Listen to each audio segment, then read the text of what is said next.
దేవునికి స్తోత్రం. ప్రభు నామానికి మహిమ కలుగుగాక. దైవ సన్నిధిలో ఆసక్తితో సమర్పణతో సమకూడి వచ్చిన మీ అందరికీ యేసయ్య నామములో శుభవందనాలు తెలియజేస్తున్నాను. దేవదేవుడు మనల్ని ప్రేమించి మనకు అనుగ్రహించిన ఈ గొప్ప దినాన్ని బట్టి దేవునికే మహిమ ఘనత ప్రభావములు కలుగుగాక. మనము ఎఫ్ఎస్సి పత్రికను ధ్యానం చేసుకుంటూ ఉన్నాము. ఈ ఎఫ్ఎస్సి పత్రిక గురించిన బ్యాక్గ్రౌండ్ పోయిన వారం మీకు చెప్పాను. ఇది రోమీలు అలాగే గ్రీకు సామ్రాజ్యపు వారు ఎక్కువగా దేవతలను దేవుళ్ళను ఆరాధించే ఒక కేంద్రంగా ఉండేది. అయితే అర్తమీ దేవి అనే ఒక భయంకరమైన విగ్రహం అక్కడ ఎక్కువగా పూజిస్తూ ఉండేవారు. అలాంటి ప్రాంతంలో అపోస్తలుడైన పౌలు తన మిషనరీ యాత్రలో రెండో మిషనరీ యాత్రలో ఆ ఎఫెసీ ప్రాంతంలో తను 2 సంవత్సరాలు ఉండి గొప్ప పరిచర్య చేసి అనేకులను ఎంత అద్భుత రీతిగా ఆశ్చర్య రీతిగా ప్రభు తట్టుకు తిప్పి ఉన్నాడు. అక్కడ నుండి పరిచర్య బహుగా విస్తరించినట్లు మనం చూస్తున్నాము. దేవుడు తన సాధనంగా వాడుకొని తురన్ను అనే ఒక పాఠశాలను ఏర్పాటు చేసి 2 సంవత్సరాలు అక్కడ ఆ పాఠశాలలో కూడా తను అనేక మందికి క్రీస్తుని గురించి బోధించడం బట్టి అలాగే అక్కడ సువార్త ఎంత విరివిగా ప్రబలింది. ఆ ప్రాంతంలో ఉన్న మాంత్రిక శక్తులు కలిగిన వారు లేకపోతే చాలా మనం చూసాం అపోస్తలుల కార్యంలో వారు పెద్ద పెద్ద మంత్ర సంబంధమైన పుస్తకాలను కొని వాటిని పాటించేవారు. అవన్నీ ఏం చేశారు, పౌలు యొక్క దేవుడే నిజమైన దేవుడు అని గ్రహించినప్పుడు వాటన్నిటిని ఎంతో విలువ కలిగిన వెలగలిగిన ఆ యొక్క పుస్తకాలను కూడా కాల్చివేసినట్లుగా మనం చూస్తున్నాం అనమాట. కాబట్టి దేవుడు బహు విరివిగా ఆ ప్రాంతంలో అపోస్తలుడైన పౌలుని వాడుకున్నాడు. అయితే అక్కడ సంఘం స్థాపించిన తర్వాత పౌలు బంధింపబడి ఎప్పుడైతే రోమాలో చెరసాల్లో ఉన్నాడో అక్కడ నుండి ఈ పత్రికను చెరలో ఉండి రాస్తున్నాడు. ఎక్కడ ఉండి చెప్పండి, బంధకాల్లో ఉండి చెరలో ఉండి పత్రికలు రాసినట్లుగా నేను మీకు తెలియపరిచాను అనమాట. కాబట్టి ఈ యొక్క ఎఫెసీలు రాసిన పత్రికలో మనకు గ్రహించే గొప్ప విషయం ఏంటంటే దేవుడు ఎంత ఉన్నతుడు, ఎంత మహోన్నతుడు, క్రీస్తులో ఆయన బిడ్డలమైన మనకు కలిగిన ఆధిక్యతలు ఎంత ఉన్నతమైనవి అనేది ఎక్కువగా ఈ పత్రికలో మనం చూస్తూ ఉన్నాం అనమాట. కాబట్టి మొదటి అధ్యాయంలో మనం చూస్తే యేసుక్రీస్తులో తండ్రి అయిన దేవుడు చేసిన అద్భుత కార్యాలను బట్టి దేవుని స్తుతిస్తూ, అంటే యేసుక్రీస్తులో తండ్రి అయిన దేవుడు చేసిన యేసుక్రీస్తులో తండ్రి అయిన దేవుడు చేసిన అద్భుత కార్యాలను బట్టి దేవుని స్తుతిస్తూ గణపరుస్తూ ఈ యొక్క పత్రికలో మొదటి వచ్చిన అధ్యాయాన్ని పౌలు రాసినట్లు మనం చూస్తున్నాం అనమాట. ఎంతో ఆత్మీయమైన ఉన్నతమైన లోతైన సత్యాలు ఎఫెసీ పత్రికలో ఉన్నాయి. అంటే దేవుడు మనల్ని ఎప్పుడు ఏర్పాటు చేసుకున్నాడంట, పోయిన వారం మనం చదువుకున్నాం కదా. క్రీస్తునందు మనం చూస్తే మన ముందుగా తన కోసము నిర్ణయించుకుని మనము తన ఎదుట పరిశుద్ధంలో నిర్దోషులమై ఉండవాలని జగత్తు పునాది వేయబడక ముందే, ఈ జగత్తుకు పునాది వేయబడక ముందే మనలందరినీ దేవుడు తన సంకల్పంలో ఏర్పాటు చేసుకున్నాడంట. అది ఆ విషయాన్ని మనం లోతుగా ఆలోచన చేస్తే, అంటే భూమి పునాదులు వేయబడక మునుపు, అంటే సర్వ సృష్టిని చేయక మునుపు, సమస్తమును చేయక ముందు, ఇక్కడ చూస్తే జగత్తు పునాది వేయబడక ముందే ప్రేమ చేత ఆయన క్రీస్తులో మనలందరినీ దేవుడు ఏం చేసుకున్నాడంట, ఏర్పాటు చేసుకున్నాడంట. మనం గ్రహించాల్సిన ఒక గొప్ప సత్యం ఏంటంటే తండ్రి అయిన దేవుడేమో సంఘానికి నిర్మాణకుడు అయితే ప్రభు అయిన యేసుక్రీస్తు ఏమో సంఘాన్ని తన వెల ఇచ్చి తన రక్తం ఇచ్చి విమోచించిన దేవుడుగా ఉంటే పరిశుద్ధాత్మ అనేవాడు సంఘాన్ని ఏం చేస్తున్నాడు, కాపాడుతున్నాడు. ఇంకో విధంగా చెప్పాలంటే తండ్రి అయిన దేవుడు మన నిర్మాణకుడు అయితే, ప్రభు అయిన యేసుక్రీస్తు మన పాప విమోచకుడు అయితే, మనము పరిశుద్ధాత్మ దేవుడు ఏం చేస్తున్నాడు, మనల్ని భద్రపరిచేవాడుగా ఉన్నాడు. దేవునికి స్తోత్రం, హల్లెలూయా. ఎంత గొప్ప ఆధిక్యతలండి, ఎంత గొప్ప ప్రణాళిక. జగత్తు పునాది అంటే నువ్వు నేను ఏదో యాక్సిడెంటల్గా ఒక అకస్మాత్తుగా ఈ లోకంలో జన్మించలేదు, కానీ దేవుడు ఎప్పుడో సంకల్పించి ఉద్దేశించి ఈ భూమి మీదకి మనల్ని తీసుకొచ్చారు. దేవునికి మనం అందరూ ప్రత్యేకమైన వారు అనడానికి ఒకటే రోజు నేను ఎప్పుడు చెప్తాను, పిల్లలకైనా పెద్దలకైనా యవనస్తులకైనా. ఎందుకంటే నిన్ను దేవుడు ఎంత ప్రేమిస్తున్నాడో ఇతరులు కూడా అలాగే, ఇతరులు ఎంత ప్రేమిస్తున్నాడు నిన్ను కూడా అంతే ప్రేమిస్తాడు అనడానికి నీలాంటి మరొక వ్యక్తి ఆయన ఎన్నడూ సృజించలేదు. నీలాంటి వ్యక్తిని ప్రపంచమంతా వెతికినా నీకు కనిపించడు. ఏదో ఒక మన కన్ను, ముక్కు, చెవు, తల వెంట్రుకలో ట్విన్స్ పుడతారు కొంతమంది, ఎవరు పెద్ద చిన్న అర్థం కాదు, వాళ్ళల్లో కూడా కొన్ని డిఫరెన్స్ ఉంటాయి అన్నమాట. కాబట్టి అది మనకి ఏమి సూచిస్తుందంటే మనం అందరూ కూడా వెరీ యూనిక్, అంటే దేవునికి మనం ప్రత్యేకింపబడిన వారమని ఆయన ముందుగానే మనం ఏర్పాటు చేసుకున్నాడనే దేవుడి ఉద్దేశం. అలాగని చెప్పేసి మన దేవుడు ప్రతిదాన్ని తన ఉద్దేశం కొరకు చేశాడని మనం బైబిల్లో చదువుతున్నాము. అలాంటప్పుడు మన లోకంలో పాపులు వారిని ఏర్పాటు చేసుకోలేదంటే దేవుని సంకల్పం అందరూ రక్షించబడాలనే, అందరూ ఆయనలో ఉండాలనే. కానీ ఆయన ఆజ్ఞలను, ఆయన కట్టడలను విధేయత చూపించకుండా ఉండగా లోకాన్ని స్నేహించి లోక ఆశల్ని ప్రేమించే వారు ఆధిక్యతను పోగొట్టుకొని నరకపాత్రులు అవుతున్నారు. కానీ మనము క్రీస్తులో మనకివ్వబడిన ఆధిక్యతలు గుర్తించి ఎవరు కృతజ్ఞత కలిగి ఆయన ఆజ్ఞలు కట్టుబడి జీవిస్తారో వారు ఎవరిలో ఏకమవుతారు చెప్పండి? క్రీస్తుతో ఏకమవుతారు, క్రీస్తుతో వారసత్వం కలిగి ఉంటారు. క్రీస్తు మన యేసు ప్రభు మనకి ఏమైనాడంటే తండ్రి అనే దేవుడు యొక్క ప్రణాళికను బట్టి ప్రభు యేసు క్రీస్తు మన కొరకు రక్తం చెందించి ప్రాణ విమోచనము మన కొరకు చేయడాన్ని బట్టి మన పెద్ద అన్నయ్యగా మన విమోచకుడుగా ఆయనతో సహా మనం వారసత్వం కలిగి ఉండేటట్లుగా దేవుడు గొప్ప ఆధిక్యతను మనకు అనుగ్రహించారనమాట. ఈ ఆధిక్యతను మనం గుర్తించాలి, ధ్యానించాలి. ఈ ఎఫెసీ పత్రిక చదువుతున్నప్పుడు మనం ఎంత ప్రత్యేకమైన వారము, దేవుడు ఎంత భాగ్యం మనకి ఇచ్చారు. నిజంగా ఒక్కొక్క వచనాన్ని ధ్యానిస్తే ఎంతో సంతోషం కలుగుతుందండి. మనం ఈరోజు చదువుకున్న లేఖన భాగంలో చూస్తే దేవుని కృప మహదైశ్వర్యుని బట్టి ఆ ప్రియుని యందు ఆయన రక్తం వల్ల మనం విమోచనము అనగా ఆయన అపరాధములకు క్షమాపణ మనం కలిగి ఉన్నది. ఇక్కడ చూడండి మంచి మాటలు మనం చూస్తున్నాం. మొట్టమొదటి 7వ వచనంలో కృప మహదైశ్వర్యమును బట్టి ఏంటంట, ఎలాంటి పదాలోనే అంటే కృప మహదైశ్వర్యం అంటే కృపా సమృద్ధి. దేవుని దగ్గర ఏముందంట? కృపా సమృద్ధి, కృపా మహదైశ్వర్యం. నేను ఈ విశ్వమంతట్లో నిజమైన సంపదలు అంటే ఏంటంటే తండ్రి అయిన దేవుని ద్వారా క్రీస్తులో మనం పొందుకునే ఆధిక్యతలే నిజమైన సంపదలండి. అర్థమవుతా నేను చెప్పేది? తండ్రి అయిన దేవుని ద్వారా ప్రభు అయిన యేసు క్రీస్తులో మనం పొందుకున్న ఆధిక్యతలే నిజమైన సంపదలు. కృపా సమృద్ధి, కృపా మహదైశ్వర్యమును బట్టి ఆయన కృప చూపించడంలో మహా ఐశ్వర్యవంతుడంట, కృపలో సమృద్ధి కలిగిన వాడంట. ఆ కృప ఎవరైతే పొందుకుంటారో వారి ఈ లోకంలో ఎవరు చెప్పండి? అంటే వారు ఎవరు చెప్పండి? సంపద కలిగిన వారు, ఆస్తి పరులు. ఈ లోకము ఎవరిని ఆస్తి పరులుగా గుర్తిస్తుందండి? డబ్బు ఉన్నవారు, బంగ్లా ఉన్నవారు, కార్లు ఉన్నవారు, లేకపోతే. కానీ దేవునిలో క్రీస్తులో మన సంపద ఏంటంటే దేవుని దగ్గర కృప మహదైశ్వర్యం ఉంది. ఆ కృప మహదైశ్వర్యాన్ని ఎవరు పొందుకుంటారో, ఆ కృప సమృద్ధిని ఎవరు పొందుకుంటారో వారి ఐశ్వర్యవంతులు. దేవుని స్తోత్రం చెప్తామా? హల్లెలూయా. కాబట్టి నీకు ఆ సంపద ఉందా? ఏ సంపద? దేవుని దగ్గర కృప మహదైశ్వర్యం ఉంది. ఆ కృప మహదైశ్వర్యం ప్రతిరోజు పొందుకునే ఆధిక్యత కలిగిన జీవితాన్ని మనం జీవిస్తున్నామా? ఎవ్రీడే, ప్రతిరోజు కూడా ఆయన కృప మహదైశ్వర్యాల్లో పాలు పొందుకునే భాగ్యము మనం కలిగి ఉండాలి. ఆ భాగ్యం ఎవరు కలుగుతుంది? నేను ఎప్పుడో ఒక మాట చెప్తాను. యేసు దగ్గర బుద్ధి ఉంది, జ్ఞానం ఉంది, సర్వ సంపదలు ఉన్నాయి. ఏం సంపదలు? ఎవ్రీ సంపదలు ఉన్నాయి, అన్ని సంపదలు ఉన్నాయి. అన్ని ఎవరికి ఇస్తాడండి ఆయన? ఎవరికి ఇస్తాడు చెప్పండి? చెప్పాలి. ఆయన పిల్లలకి ఇస్తాడు, ఆయన ప్రేమించే వారికి ఇస్తాడు.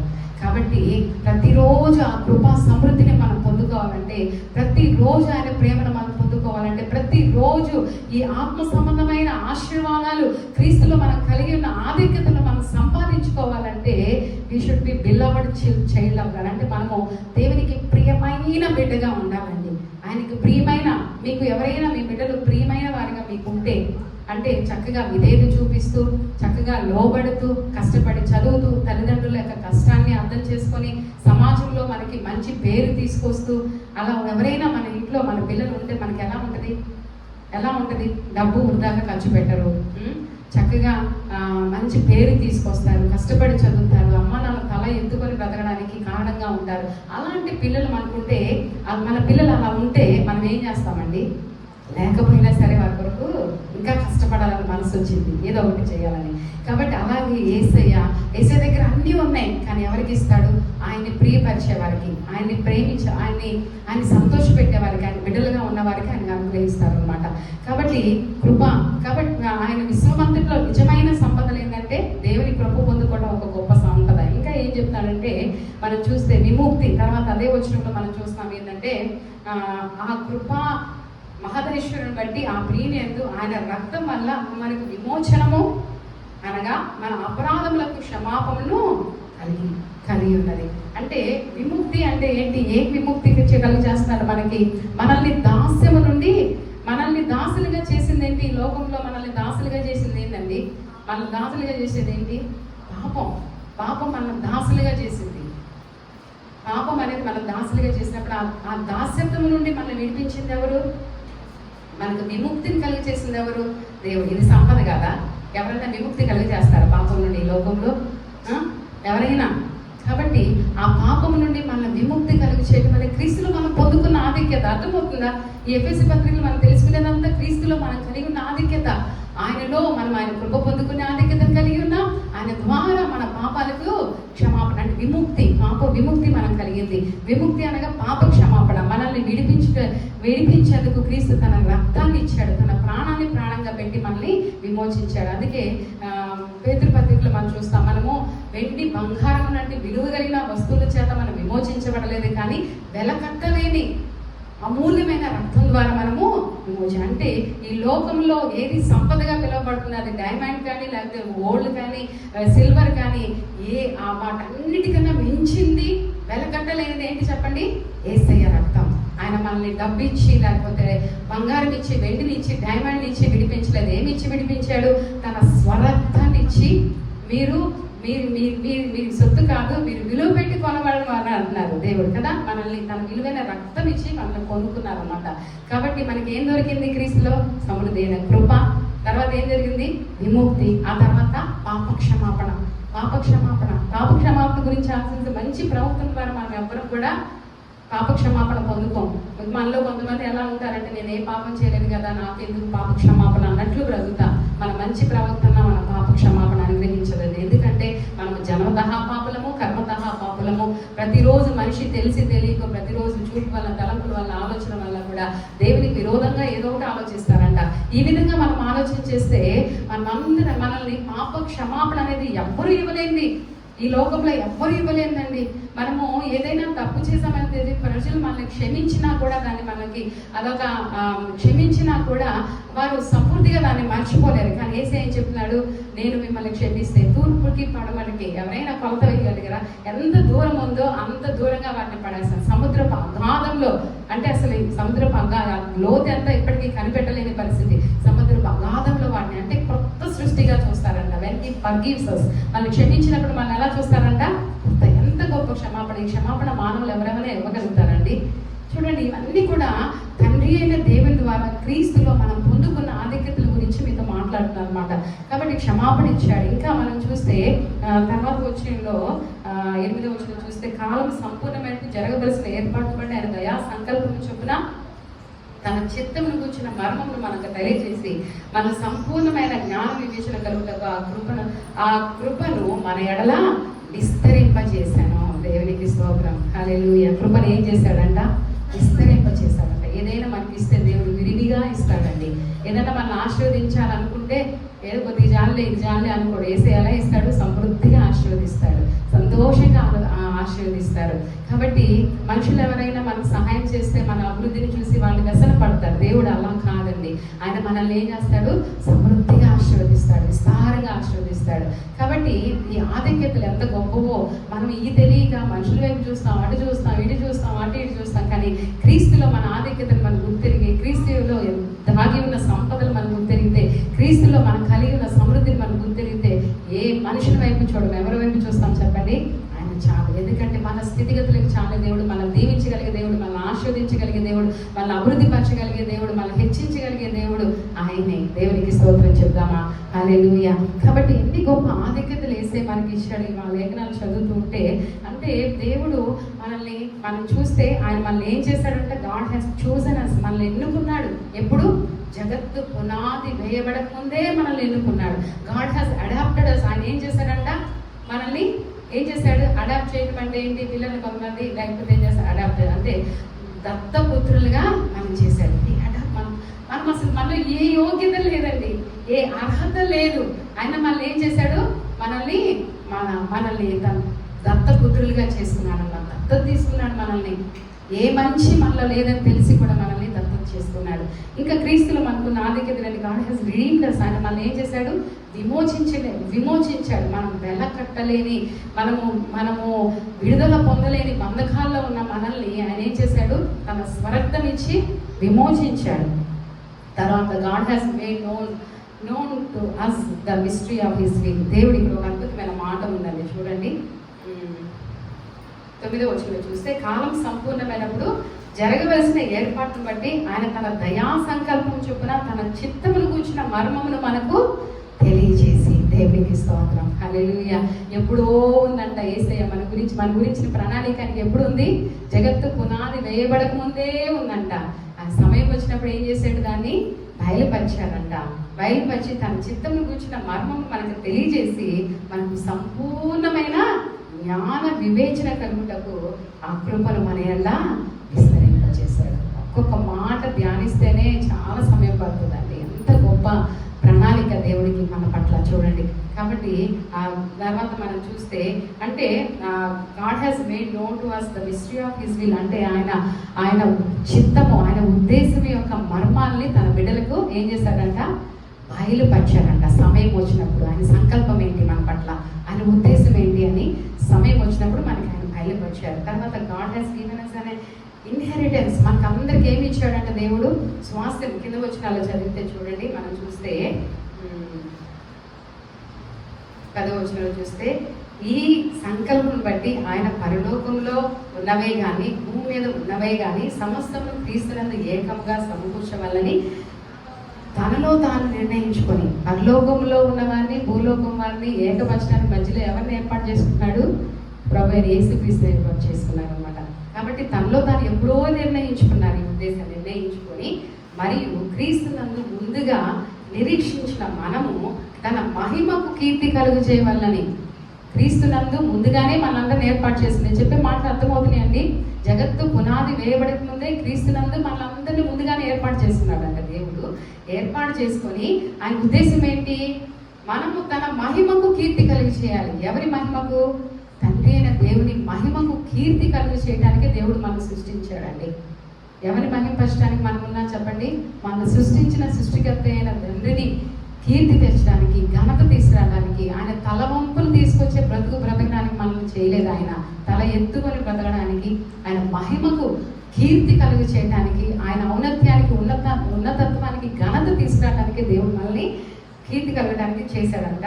దేవుడు తన చిత్త ప్రకారమైన సంకల్పం బట్టి మనల్ని ముందుగా నిర్ణయించి ఆయన స్వాస్థ్యముగా ఏర్పరిచాడు. దేవునికి స్తోత్రం. హల్లెలూయా. మనల్ని దేవుడు ఎలా ఎన్నుకున్నాడంట? మన స్వాస్థ్యం అంట. మనము ఆయనకి స్వాస్థ్యం అంట. దేవునికి స్తోత్రం చెప్తామా? హల్లెలూయా. ఎంత గొప్ప మాట అండి, ఎంత గొప్ప మాట. ఎవరైనా దగ్గరికి వచ్చి నువ్వే నా స్వాస్థ్యము అని చెప్తే ఎంత సంతోషపడేది. సర్వలోకాన్ని సృష్టించిన దేవుడు మనందరినీ తనకి స్వాస్థ్యంగా చేసుకున్నాడు. ఆ మాట కింద ఏమన్నది 2 అని మనకు ఒక స్వాస్థ్యము దేవుడు ఎక్కడ ఏర్పాటు చేశాడు? పరలోకంలో ఏర్పాటు చేశాడు. దేవునికి స్తోత్రం. హల్లెలూయా. ఈ లోకంలో మనం అందరం యాత్రికులు, పరదేశముగా ఉంటాము. ఒక్కొక్కరి జీవితాల్లో ఒక్కొక్కరి అనుభవాలు గుండా వెళ్తూ ఉండాల్సి వస్తుంది. అన్నీ కూడా దేవుని ఏర్పాటు ప్రకారమే మన జీవితంలో జరుగుతాయి. కష్టమైన, నష్టమైన, వ్యాధి అయినా, సంతోషమైన, దుఃఖమైన, వేదనైన, నిందలైన, అవమానమైన, nothing is happening in the children of God without God's knowledge. దేవుని సంకల్పం, దేవుని ఆలోచన లేకుండా దేవుని బిడ్డల జీవితాల్లో ఏది జరగట్లేదు. నువ్వు ఆయన బిడ్డవైతే, నువ్వు ఆయన సొత్తు అయితే, ఆయన సంపదవైతే నీ జీవితంలో ప్రతిదీ ఏం జరుగుతుందో దేవునికి తెలుసు.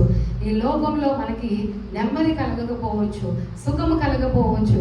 అంటే లోక సంబంధమైన వాటిని బట్టి క్రీస్తులో మనకి ఎప్పుడు ఆనందమే. కానీ మనకు దేవుడు ఆయన ప్రియమైన బిడ్డల కొరకు ఏం ఏర్పాటు చేశాడంటే పరలోకంలో స్వాస్థ్యాన్ని. దేవునికి స్తోత్రం. హల్లెలూయా. నాకు ఒక స్వాస్థ్యం పరలోకంలో ఉందని చెప్పండి. గుండెల మీద చేసుకొని సంతోషంగా, ఈ లోకంలో మీ సంపద లేకపోయినా, ఆస్తి లేకపోయినా, డబ్బు లేకపోయినా, ఇల్లు లేకపోయినా, నాకు పరలోకంలో స్వాస్థ్యం ఉంది. అది నాకు శాశ్వతమైనది, అది నాకు శాశ్వతమైనది అని మనము చెప్పుకొని ప్రభువుని బట్టి సంతోషించే వారంగా ఉండాలి. ఆయన మనకి స్వాస్థ్యమై ఉన్నారంట.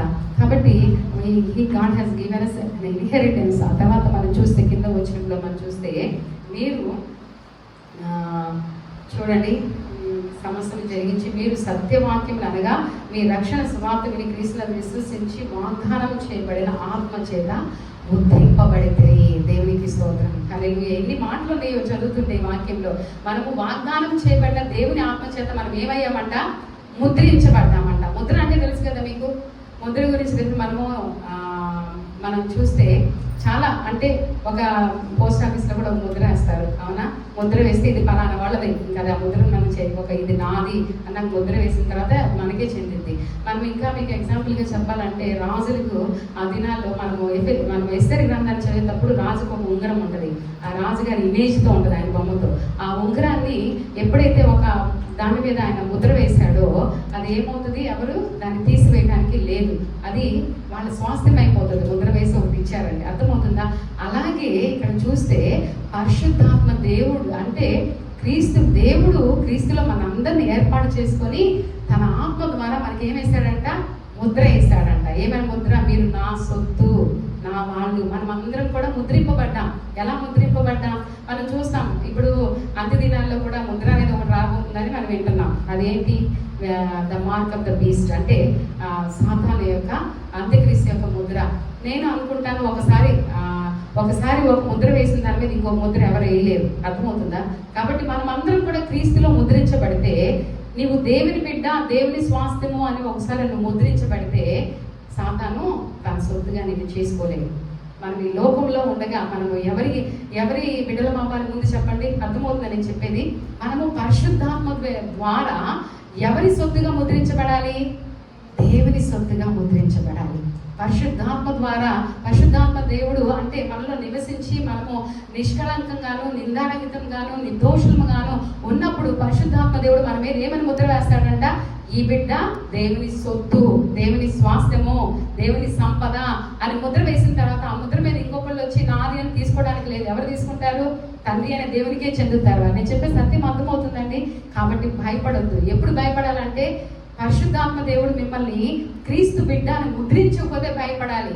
నువ్వు క్రీస్తు బిడ్డగా ముద్రించబడితే లోకం నిన్నేమి చేయలేదు, సాతాను నిన్నేమి చేయలేదు, ఏ దుష్టుడు నిన్నేమి చేయలేదు, మరొకరు ఇంకో ముద్ర వేసి నిన్ను తీసుకోలేరు. కానీ నువ్వు క్రీస్తు బిడ్డగా పరిశుద్ధాత్మ ద్వారా ఏమవ్వాలి చెప్పండి?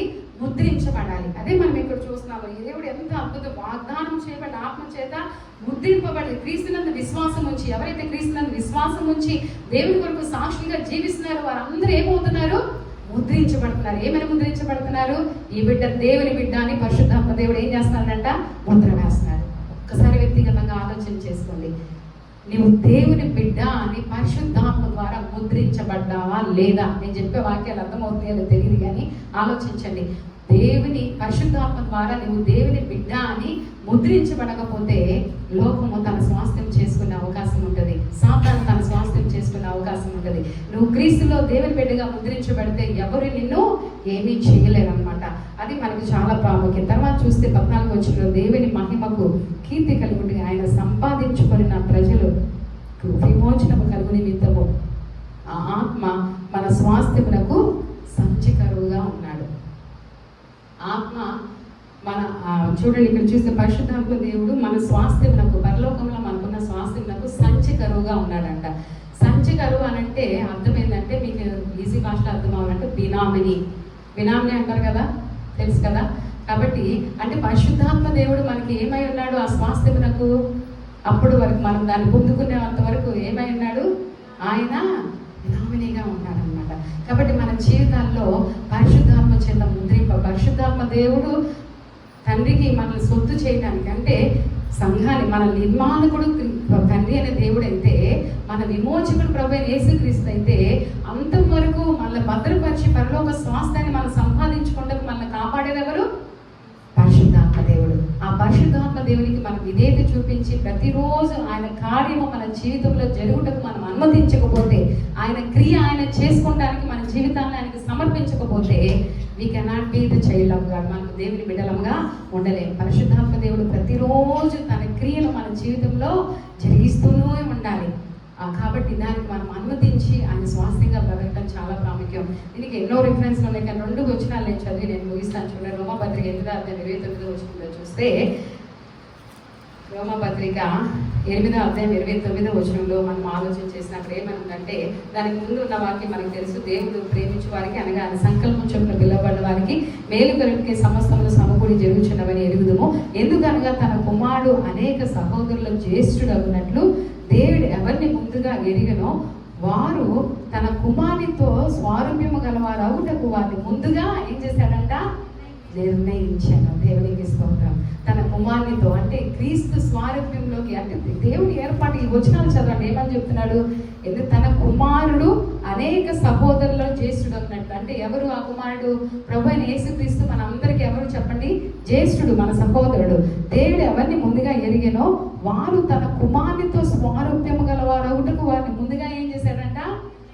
మనందరినీ కూడా క్రీస్తులో స్వారూప్యం కలిగిన వారంగా ఉండటకు క్రీస్తు దేవుడు మన ముందుగానే ఏర్పాటు చేశాడని వాక్యం మనకు స్పష్టంగా తెలియపరచబడుతుంది. 1 కొరింథీ పత్రికల్లో కూడా 15వ అధ్యాయం 49వ వచనంలో కూడా ఒక మాట చదువుతాము.